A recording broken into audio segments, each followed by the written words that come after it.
The Emoji Movie is finally in theaters, and now that I've been forced to see it, all I can think about is, can you kill an emoji? I hope so!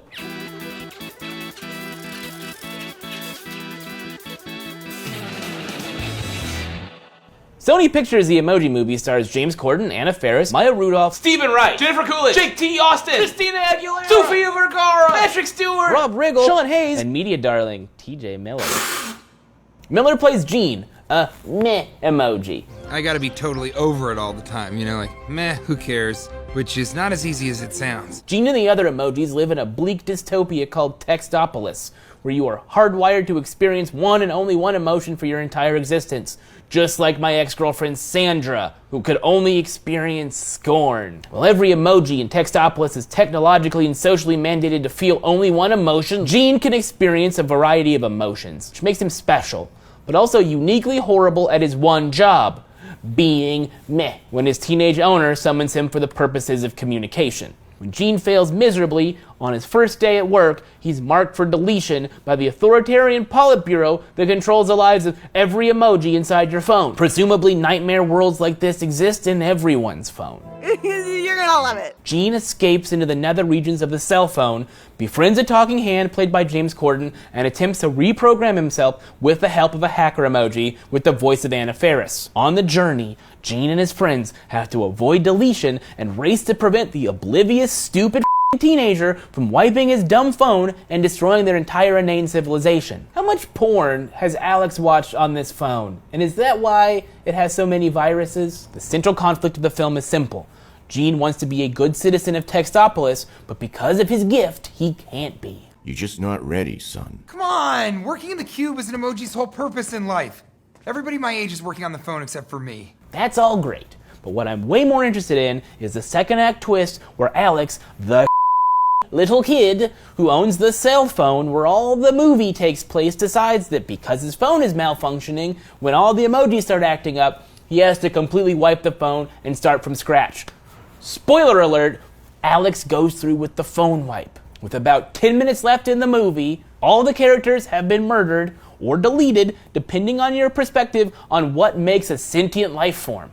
He changes his mind at the last minute and unplugs the phone from the computer at the generic, non-Genius Bar cell phone store. That's all it takes for the Emoji City to return to normal and for all of his apps to reappear. Technically, all of these emojis cease to exist for at least a moment. Did they die? Can they die? I don't know. If they can die, is the happy ending of the movie actually a vision of the afterlife? I say yes. Gene and his pals spend most of the film looking for a way into something called the cloud, a magical world beyond the confines of the cell phone. There they can reprogram themselves to be anything they want. You know what else is in the clouds? Heaven. But in reality, the emojis realize that heaven was a massive letdown. So they go back home only to be deleted by careless teenager / god figure / head Alex. They wake up in a technological purgatory that looks identical to Textopolis because the control and mindless drudgery of the rigidly ordered society was already hell this whole time.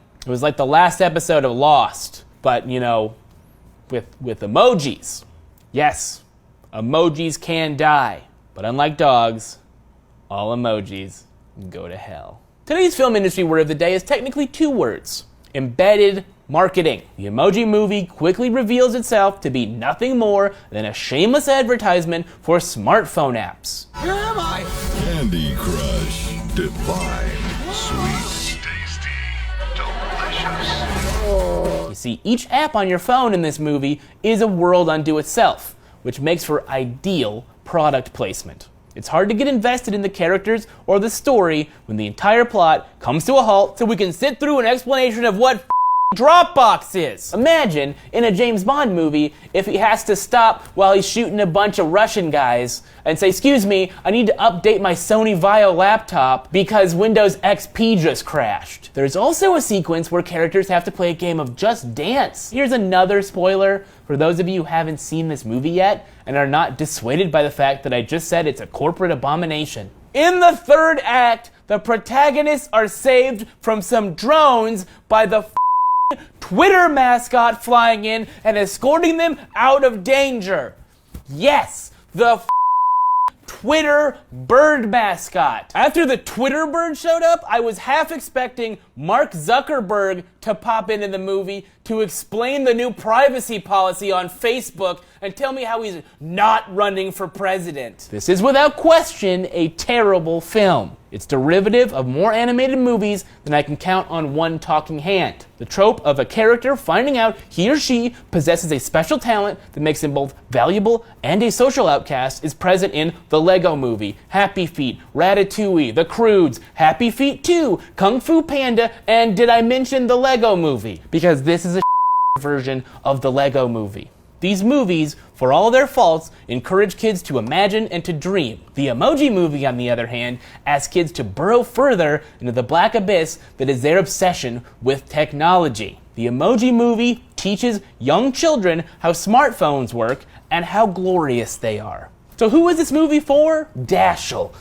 Dashel, this 8-year-old kid who's been dragged to brunch on Sunday because his parents are too terrified of leaving their precious bundle of joy with a babysitter. Little Dashel jams his fat fingers on any screen he can get his hands on. Phones, tablets, televisions, solar-powered calculators. How else will you distract him long enough to allow his parents 15 minutes worth of peace and quiet before he starts screaming for another piece of birthday cake? It's not even your birthday, Dashel! Now, instead of seeing the Emoji Movie, I suggest you stream or rent Jean-Luc Godard's Alphaville, another dystopian fantasy about a rugged detective that has to defeat a sentient computer that controls people's lives. Kind of like a cell phone, which I realize you are probably watching this video on right now. Do you want to hear me talk about more movies, preferably better movies than the Emoji Movie? Tell me in the comments and let me know what you would like me to review next time we do this. And to the guy or girl who decides to say first in the comments, F you, I'm Dave Schilling, have a good one.